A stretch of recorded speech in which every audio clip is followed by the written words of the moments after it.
The decision to launch the Allied invasion of Normandy did not arise spontaneously. It was the product of years of planning, negotiation, and deliberation among Allied leaders. Each leader was aware that a single misstep could prolong the war or doom the effort entirely. By 1943, the momentum of World War II had begun to shift. In North Africa and Italy, the Allies had achieved notable victories.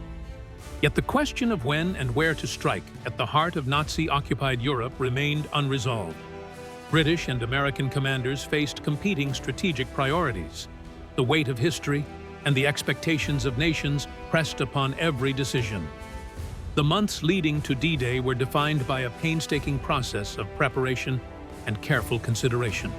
The earliest discussions about opening a Western front in Europe began in earnest as the Allies consolidated their position in North Africa.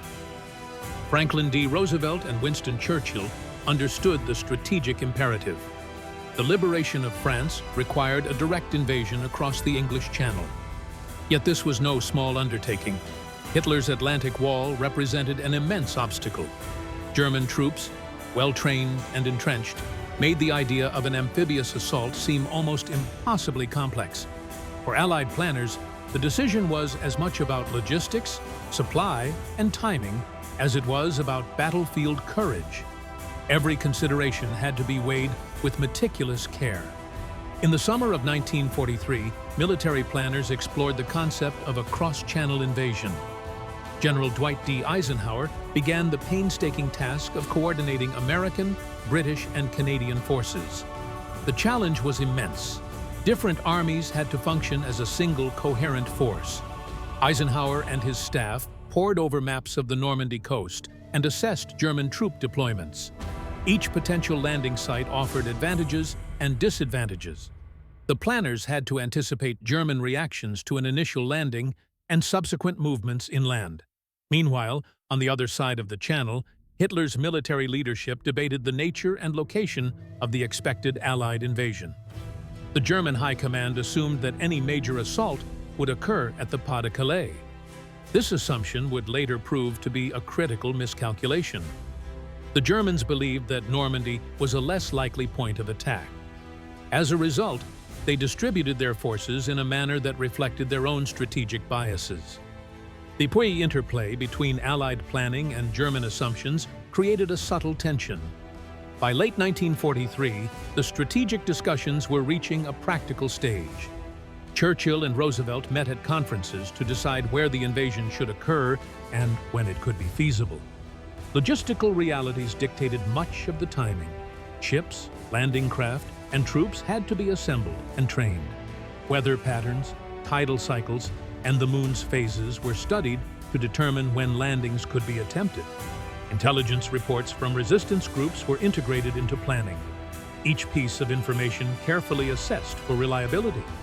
No aspect of the decision could be left to chance. The scale and complexity of the operation required absolute precision. In this context, the decision to proceed toward D-Day was not a single moment of inspiration. It was the culmination of months of assessment, negotiation, and consensus building among the highest levels of Allied leadership. As 1944 began, the massive scale of the forthcoming invasion became increasingly apparent to Allied planners. The logistics of moving hundreds of thousands of men, vehicles, artillery, and supplies across the English Channel demanded precision unprecedented in military history. Every soldier had to be trained in amphibious operations, every landing craft inspected, and every convoy meticulously scheduled to avoid congestion and confusion. The Allies established training camps along the southern coast of England, where troops practiced landing on mock beaches under simulated enemy fire. Units learned to navigate obstacles, coordinate artillery support, and respond to unforeseen developments on the shore. These exercises were critical not merely for technical proficiency, but for building confidence and cohesion across multinational forces whose doctrines, languages, and traditions often differed. Concurrently, deception became a central element of Allied planning. Operation Fortitude, a vast network of feints, dummy installations, and false communications, was designed to convince the Germans that the main invasion would occur at the Pas de Calais rather than Normandy. Inflatable tanks, fabricated radio chatter, and double agents all played a role in creating a plausible illusion of force where none existed. The goal was simple but ambitious: to delay German reinforcements from moving to the actual landing sites and to sow confusion within the enemy command structure. This reliance on strategic deception underscored a key dimension of the decision-making process. D-Day would succeed not only through brute force, but through careful manipulation of information and perception, demonstrating that the victory hinged on both physical and psychological mastery of the battlefield. At the same time, political considerations weighed heavily on the minds of Roosevelt, Churchill, and their military advisors. The Soviet Union, bearing the brunt of the Eastern Front, was pressing for a second front in Western Europe, and delays could strain Allied unity. Roosevelt understood that American troops were ready and eager for action, and that demonstrating resolve would strengthen the United States' credibility among allies and occupied nations. Churchill, mindful of the British public's expectations and the sacrifices already made in North Africa and Italy, emphasized the importance of timing and precision. Within this context, the final decision to invade was not purely a military calculation. It was a complex interplay of strategic, political, and human factors. Every day of delay or hesitation risked giving Germany time to reinforce defenses, while premature action could result in catastrophic losses and failure to achieve objectives. Intelligence gathering during these months was meticulous. Reconnaissance aircraft surveyed the Normandy coast, photographing beaches, dunes, cliffs, and inland roads to identify obstacles and possible landing zones. Resistance networks in France provided vital information on German troop dispositions, fortifications, and morale. Reports from spies and informants were cross-referenced with aerial photography to produce detailed assessments for planning staff. Even minor details, such as the placement of mines, anti-tank obstacles, or barbed wire, could influence which beaches were chosen for landings. Allied planners understood that the operational success of D-Day depended upon exhaustive knowledge, attention to detail, and the integration of multiple sources of intelligence into a coherent, actionable plan. Training, logistics, and intelligence were not the only challenges. The weather over the English Channel presented a critical variable.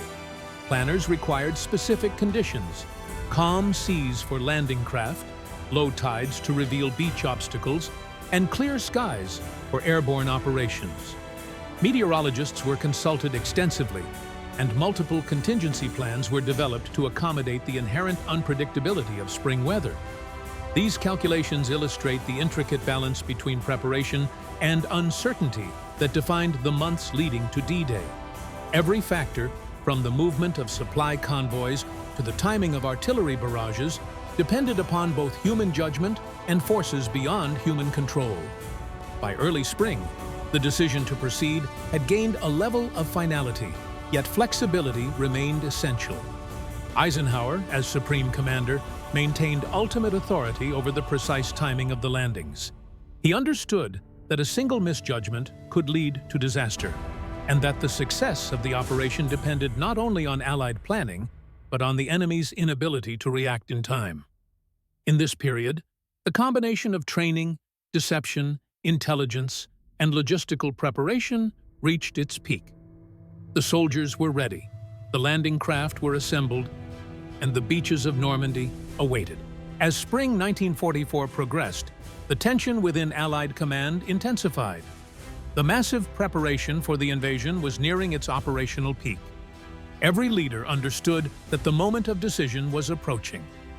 Eisenhower, stationed at his headquarters in southern England, reviewed exhaustive reports detailing the readiness of divisions.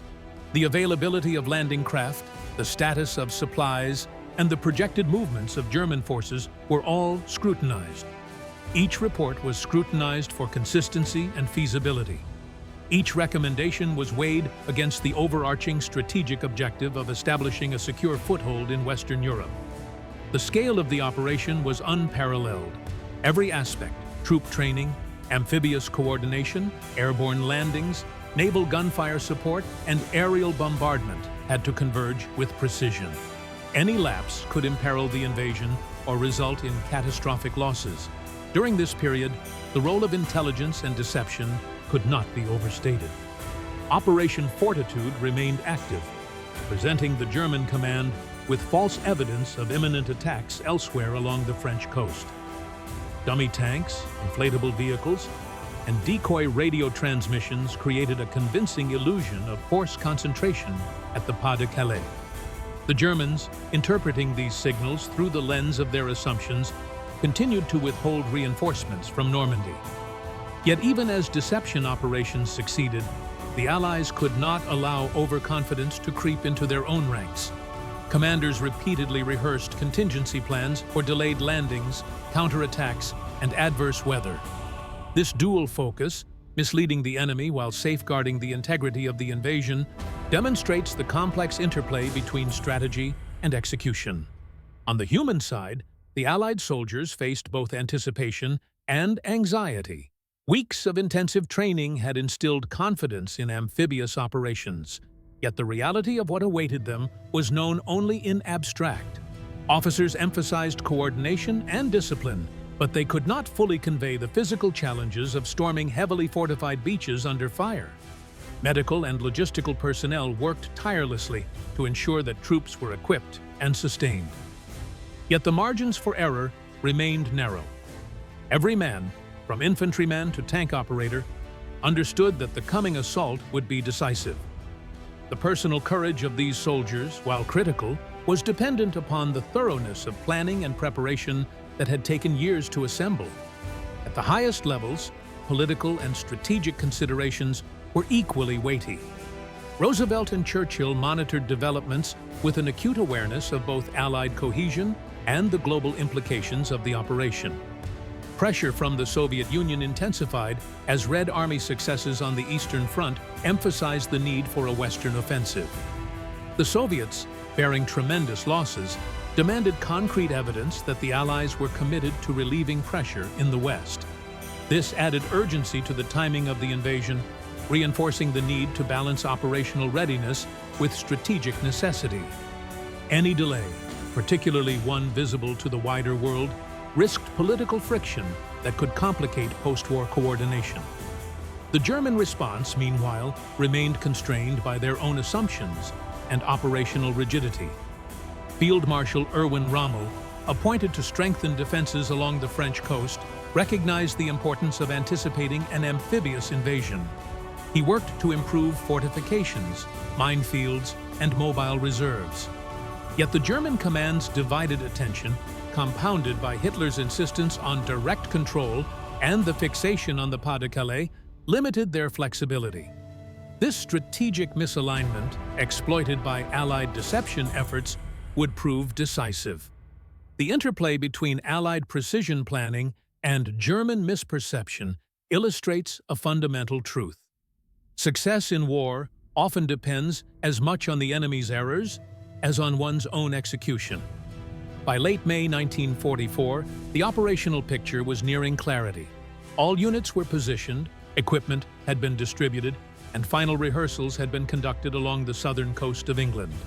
Air support plans had been finalized, naval gunfire schedules coordinated, and airborne divisions briefed on their objectives behind enemy lines.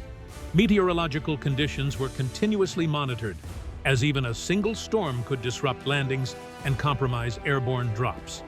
Eisenhower and his staff maintained a delicate balance, ensuring that the invasion could proceed while retaining the flexibility to delay if conditions proved unfavorable. This final stage of preparation illustrates the convergence of planning, logistics, leadership, and human resilience that defines large-scale operations. By early June 1944, the Allied forces were poised on the southern coast of England, facing the English Channel and the formidable obstacles that awaited them on the Normandy coast. The weeks of preparation had reached their climax, yet a critical factor still hung over the operation: the weather. The invasion required precise conditions, favorable tides to reveal German beach obstacles, calm seas to allow landing craft to operate effectively, and clear skies for paratroopers and air support. Meteorologists closely monitored a volatile spring system over the channel, issuing forecasts that would ultimately determine whether the carefully orchestrated plan could proceed. For Eisenhower and his staff, the weather represented both a natural and psychological barrier, a reminder that even the most meticulous planning was subject to forces beyond human control. As the channel winds and tides fluctuated, Eisenhower convened his senior commanders to review the intelligence, operational readiness, and potential weather windows. The decision was fraught with complexity. Launching the invasion under poor conditions risked drowning troops in rough seas, scattering airborne units, and undermining the artillery and naval support critical to establishing a foothold. Yet any delay could give the Germans time to detect the amassed forces, strengthen defenses, and reposition reserves. The Supreme Commander faced the dual imperatives of urgency and prudence, fully aware that the weight of history rested on his judgment.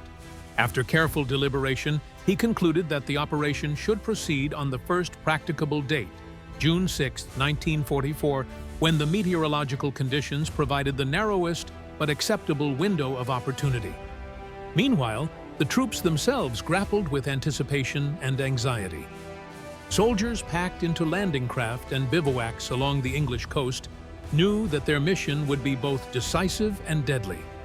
Infantry, armored divisions, and airborne units rehearsed final procedures, reviewed objectives, and examined maps under dim lighting, while commanders reinforced the critical need for coordination. Though trained extensively, the men understood that no exercise could fully replicate the chaos of combat. Morale remained a crucial factor. Officers and non-commissioned leaders worked to instill discipline, confidence, and resilience, recognizing that the psychological readiness of their units was as vital as their physical preparation. On the German side, the Atlantic Wall had been reinforced under Field Marshal Rommel's supervision, yet gaps remained. German intelligence had been effectively deceived by the Allies' feints and dummy installations, and many divisions remained positioned in the Pas-de-Calais region rather than Normandy. Rommel, concerned about an imminent landing, had deployed mobile reserves along the coast, but command structures were rigid, and Hitler retained centralized authority, often delaying decisive action. This disjointed response would play a crucial role in the initial success of the landings.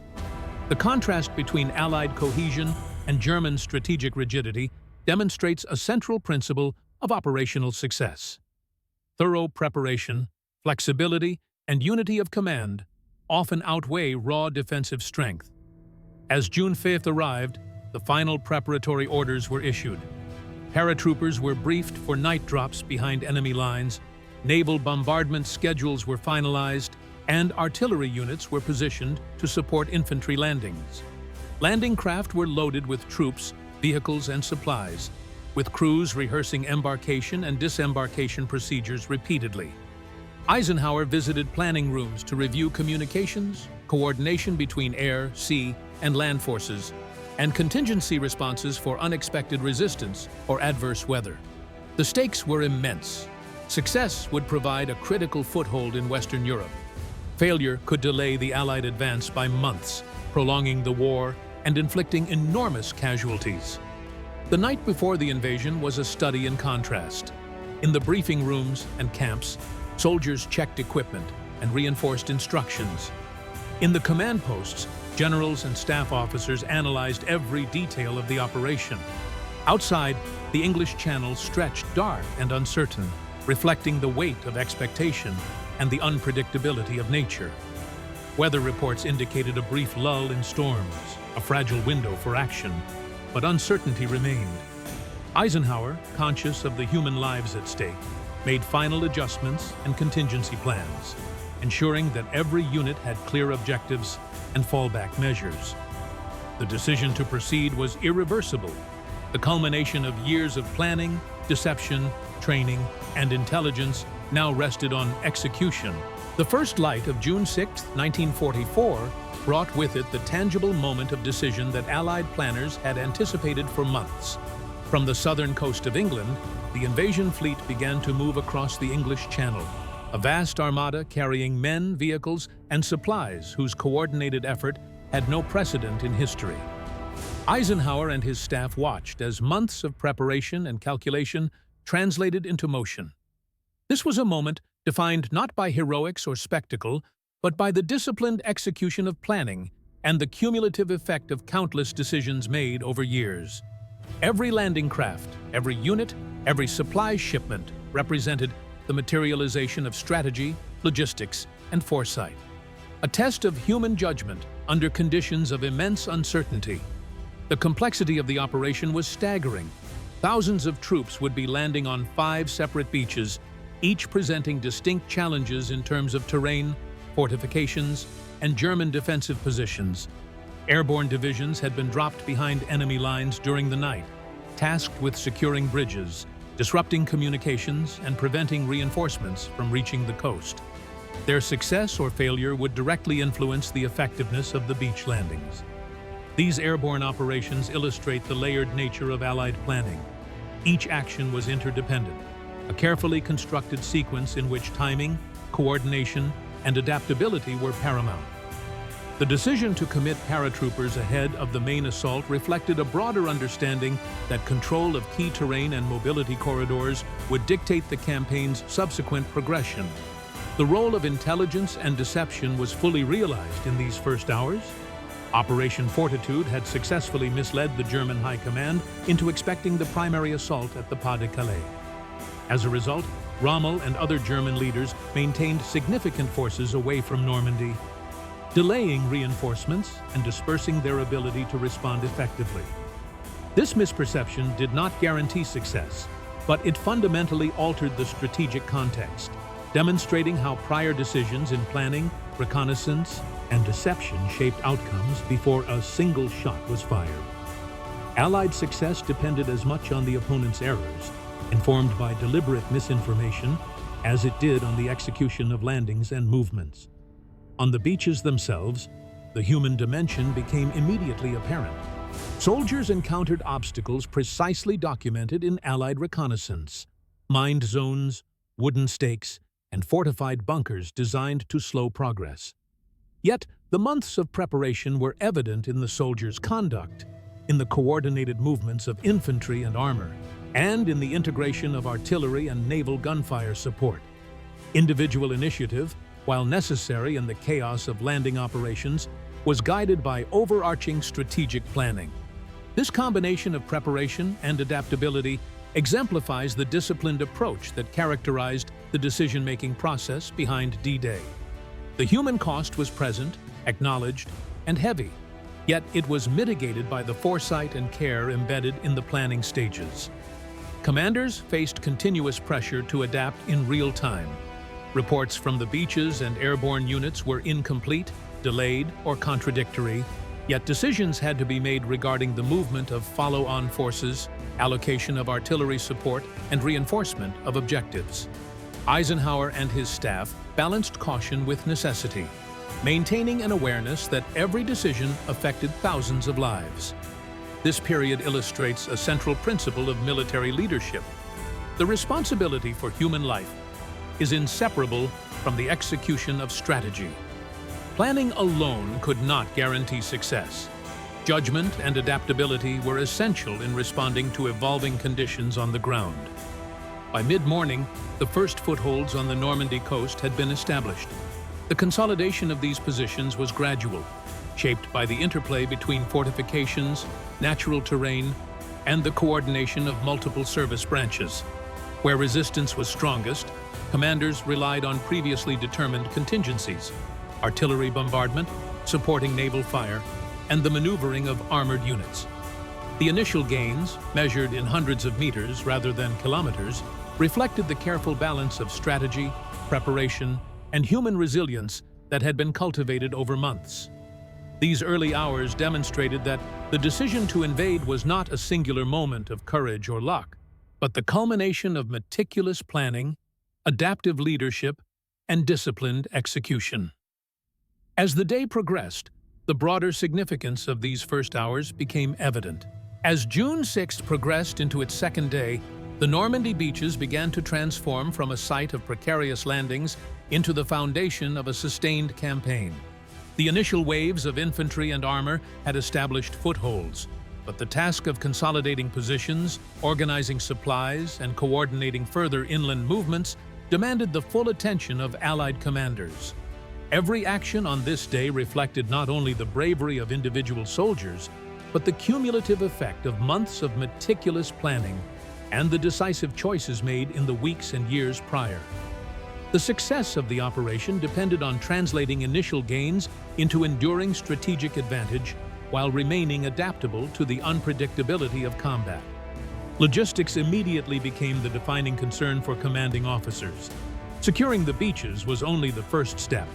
Supplies of food, ammunition, medical materials, and vehicles had to flow steadily to the front lines. Landing craft continued to traverse the channel under the constant threat of enemy fire and rough seas, requiring careful scheduling to avoid congestion and confusion. Engineers moved quickly to clear obstacles, build rudimentary roads, and establish temporary command posts. Each logistical decision had profound implications. Delays or errors could stall advances, increase casualties, or create vulnerabilities in newly captured territory. The orchestration of such a massive supply chain under hostile conditions reflects the decisive role of planning and foresight in large-scale operations. The inland advance also highlighted the interplay between preparation and improvisation. Allied units faced a variety of terrain, hedgerows, small villages, and open fields that often funneled movements and exposed troops to defensive fire. German forces, though initially misled by Allied deception, responded where possible, exploiting terrain and using fortified positions to slow progress. Commanders had to make rapid decisions about where to concentrate forces, when to employ artillery or armor, and how to coordinate movements across different units and national contingents. These choices, grounded in prior planning and real-time assessment, determined the pace and effectiveness of the advance, illustrating that the success of D-Day extended beyond the beaches into the careful management of forces across complex terrain. The human dimension remained central to the unfolding campaign. Soldiers confronted not only enemy resistance, but fatigue, uncertainty, and the psychological strain of combat. Officers emphasized discipline, communication, and small unit initiative, understanding that morale and cohesion were as vital to success as firepower or equipment. Casualties mounted, yet the careful preparation of medics, evacuation routes, and reinforcement schedules mitigated the potential for chaos and maintained the integrity of units. The day demonstrated that planning and human judgment, when combined with courage and endurance, could sustain operations even under extraordinarily stressful conditions. At higher levels of command, decisions continued to shape the broader operational picture. Eisenhower and his staff monitored progress, assessed reports, and allocated reinforcements to critical sectors. Coordination between air, land, and naval units remained essential. Artillery support was adjusted to protect advancing troops. Air reconnaissance confirmed enemy positions, and naval vessels provided covering fire and facilitated the movement of supplies. Each decision reflected a constant tension between risk and opportunity, balancing the desire for rapid progress with the imperative to preserve forces and maintain the momentum of the operation. This iterative decision-making process underscores a central lesson of D-Day. Success depended not on a single action, but on continuous, informed judgment applied across multiple levels of command. Meanwhile, the German defensive response remained constrained by structural rigidity and centralized command. Field officers often recognized the need for flexible deployment, yet Hitler's insistence on personal control and delayed authorization of counterattacks limited their effectiveness. Rommel, attempting to position mobile reserves where they could most influence the battle, faced the same challenge. The contrast between Allied adaptability and German inflexibility highlights the cumulative effect of earlier decisions. Deception, training, and coordination created conditions that the enemy was poorly equipped to respond to, reinforcing the importance of prior choices in shaping battlefield outcomes. By evening, The first objectives of the inland advance had begun to take shape. Secured beachheads allowed for more substantial movement of troops and equipment, while engineers and logistics units continued to reinforce and expand the perimeter. Communication lines between units became more reliable, enabling coordinated maneuvers. In the days following June 6th, the Normandy campaign shifted from the initial landings to the painstaking task of expanding the beachhead and securing inland positions. June 7th and 8th were marked less by dramatic assaults and more by the methodical consolidation of gains. The Allied command recognized that the success of D-Day was not measured solely by the establishment of footholds on the coast. Every decision made during this period reflected the lessons of preparation, reconnaissance, and adaptive leadership. The process of expanding the beachhead demanded careful attention to logistics and communication. Engineers and support units moved to improve rudimentary roads, clear obstacles, and construct supply dumps.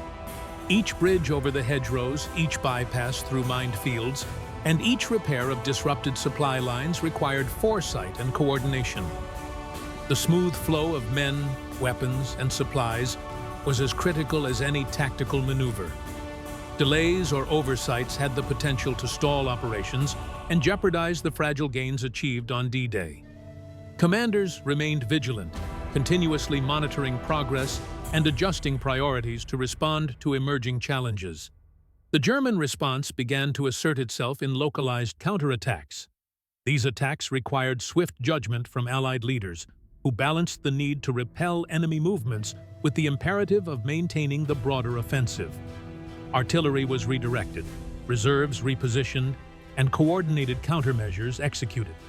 The interplay between pre-existing planning and real-time decision-making underscores a central lesson of Normandy. Success relied not on a single moment of advantage, but on continuous adaptation in response to an evolving battlefield. The human dimension remained ever present in these early days.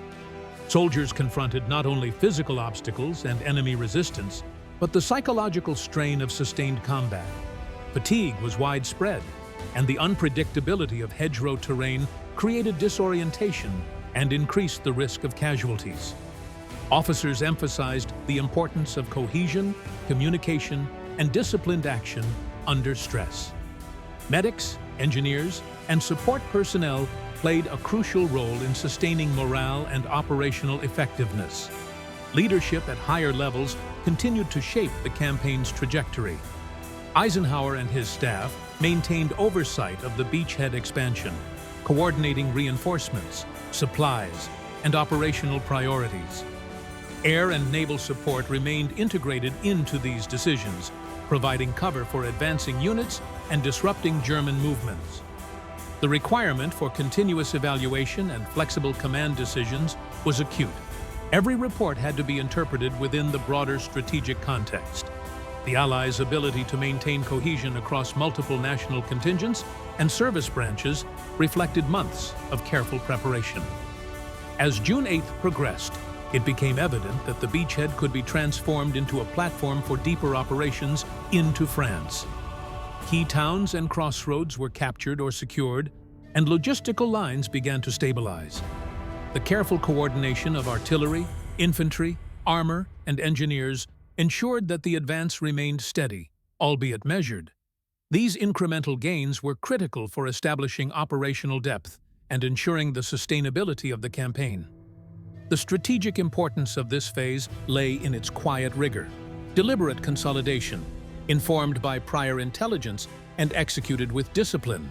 Following the initial consolidation of the Normandy beachhead, the Allies faced the next phase of the campaign. By June 9th and 10, the operation was no longer simply about securing the coast. It had become an intricate balance of advancing strategically, managing supply lines, and preparing for a German response. The success of D-Day had created opportunities, but those opportunities were contingent on disciplined execution. Every choice regarding troop movements, allocation of artillery, and engagement with enemy positions had to account for terrain, logistics, and the human capacity for endurance under sustained combat conditions. The terrain itself imposed constant challenges. Normandy's landscape was characterized by hedgerows, small villages, and rolling farmland, features that naturally favored the defenders. Hedgerows, dense with earth and foliage, fragmented the battlefield into a series of small, defensible sectors.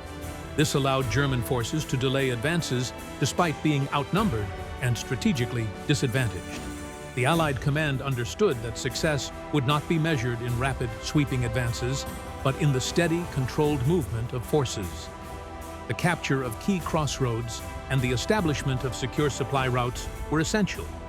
Planning and foresight were tested continuously, as operational realities required the adaptation of pre-existing plans. Commanders emphasized the coordination of combined arms. Infantry, armor, artillery, and engineers had to operate in concert, each supporting the others to achieve objectives while minimizing vulnerability. Tanks advanced with infantry to provide firepower, while engineers cleared obstacles, enabling the movement of vehicles and supplies. Artillery units targeted fortified positions in response to intelligence gathered from reconnaissance and observations from forward officers. The deliberate, measured integration of these elements reflects the essential principle that large-scale military operations succeed not through isolated heroism, but through the sustained application of knowledge, foresight, and adaptive execution across multiple domains. Simultaneously, the human dimension of the campaign remained central. Soldiers confronted not only the immediate danger of enemy fire, but the relentless strain of continuous engagement. Fatigue, confusion, and uncertainty were constant companions, yet cohesion, training, and leadership mitigated their impact. Commanders at every level reinforced discipline, emphasized communication, and encouraged initiative within the framework of broader operational objectives. The mental and physical endurance of troops, supported by well-planned supply lines, medical services, and command oversight, allowed the Allies to maintain momentum despite the slow, grueling nature of hedgerow combat.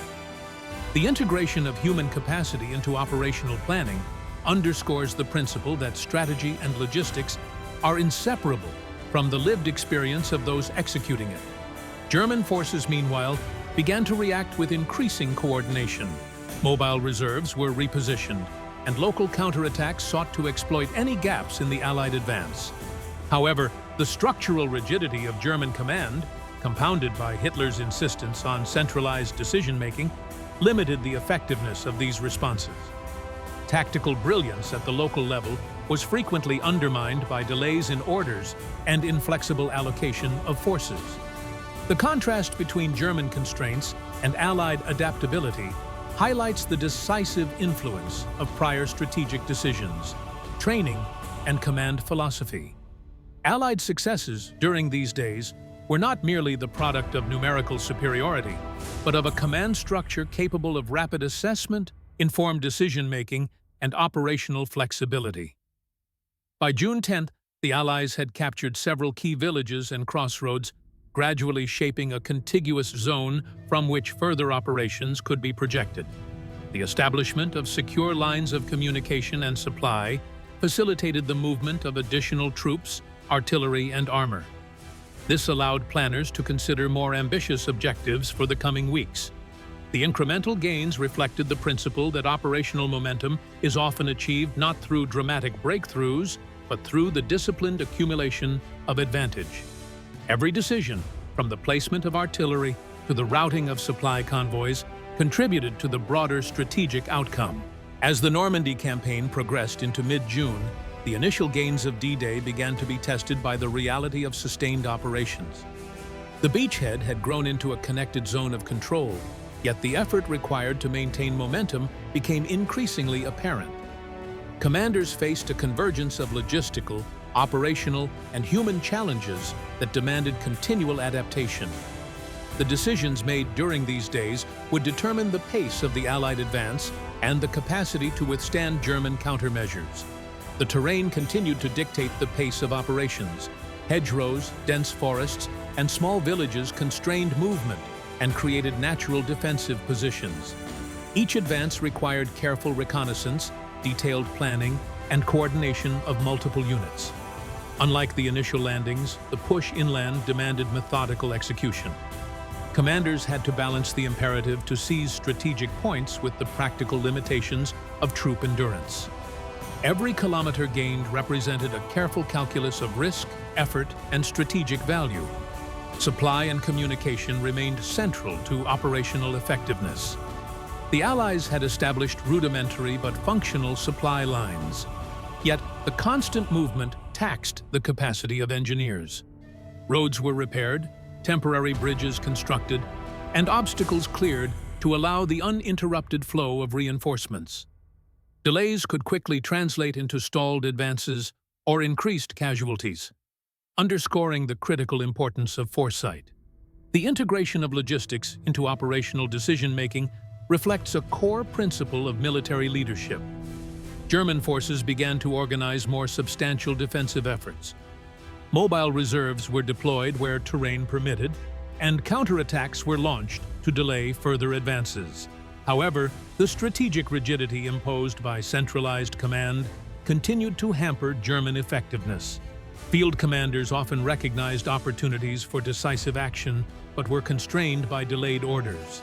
The contrast between Allied adaptability and German rigidity became increasingly evident. The human element remained at the forefront of operations. Soldiers, medics, engineers, and officers endured the physical and psychological strain of continuous engagement. Leadership emphasized discipline, communication, and the judicious use of initiative. Casualties were mitigated through the careful integration of medical support and evacuation procedures. By mid-June, key objectives had been secured, including crossroads, villages, and higher ground. The establishment of these positions allowed the Allies to project further influence into the French interior. The careful sequencing of advances and the maintenance of supply lines ensured that gains could be consolidated. These days were essential in transforming D-Day from a tactical success into a strategic foothold. The period emphasized the role of cumulative decision-making in shaping operational outcomes. Choices regarding the allocation of armor and the timing of advances had ripple effects that influenced subsequent operations. The integration of intelligence enabled proactive adjustments that preserved momentum and minimized risk. By mid-June 1944, the Normandy campaign had moved decisively beyond the uncertainty of the initial landings. The beachhead that had been precariously established on June 6th was now a structured platform from which Allied forces could project influence deeper into France. The cumulative effect of weeks of planning, reconnaissance, and disciplined execution had begun to manifest in tangible operational outcomes. Success in such a complex endeavor depended on far more than courage in battle. It required the sustained application of strategic foresight, logistical precision, and human endurance. The consolidation of the beachhead involved the continuous coordination of multiple branches and national contingents. Each contributed unique capabilities to the collective effort. Infantry and armor advanced in concert, supported by artillery, engineers, and medical units. Supply convoys, protected by careful planning and coordination with air and naval forces, ensured that troops remained equipped and capable of sustained operations. Every advance, every secured village, and every fortified crossroads reflected a chain of decisions stretching back months. Decisions regarding timing, deception, resource allocation, and leadership priorities were crucial. The operational effectiveness of the Allies was thus inseparable from the intelligence, preparation, and command judgment that had preceded the landings. German forces sought to regroup and respond, yet their effectiveness remained constrained by structural rigidity and centralized control. Orders were delayed or contradictory, and the initiative of capable local commanders was often stifled by the requirement to await authorization from higher command. While German units fought tenaciously, the cumulative impact of prior Allied decisions continued to shape the battlefield. The contrast between Allied adaptability and German inflexibility illustrates a fundamental lesson of D-Day and its aftermath. Strategic outcomes often depend less on singular acts of valor than on the consistent, disciplined application of knowledge, planning, and flexibility across all levels of command. Human experience remained central to the campaign. Soldiers endured not only enemy fire, but the fatigue and psychological strain of sustained operations. Leaders at all levels emphasized cohesion, communication, and the judicious exercise of initiative. Medics and support units mitigated the human cost, while engineers facilitated movement and fortification of newly captured positions. The human dimension of the operation was inseparable from its strategic success. Effective leadership required both operational judgment and the capacity to maintain morale and resilience in the face of continuous pressure.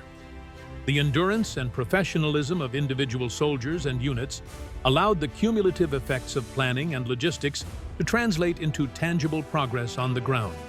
By the latter part of June, the beachhead had been expanded sufficiently to allow for deeper penetration into Normandy. Roads, bridges, and supply lines were stabilized, enabling the arrival of additional troops, armor, and artillery. The capture of critical crossroads and villages provided the Allies with the operational depth necessary for future offensives. The gradual degradation of German defensive capacity underscored the strategic consequences of prior decisions. The success of this phase was not marked by sudden, dramatic breakthroughs, but by the disciplined accumulation of advantage. Through careful planning, effective coordination, and the sustained application of force in alignment with overarching strategic objectives. The events of these weeks also illustrate the interplay between foresight and adaptability. Commanders continuously reassessed priorities in response to terrain, enemy actions, and operational opportunities. Decisions made in real time were informed by months of preparation and by the intelligence gathered before and during the landings. This iterative process exemplifies a central principle of military operations. Strategic advantage emerges from the continuous application of knowledge and judgment, tempered by the realities of human and material limitations. As the Normandy campaign progressed beyond the beachhead, the long-term consequences of the initial decisions became increasingly apparent.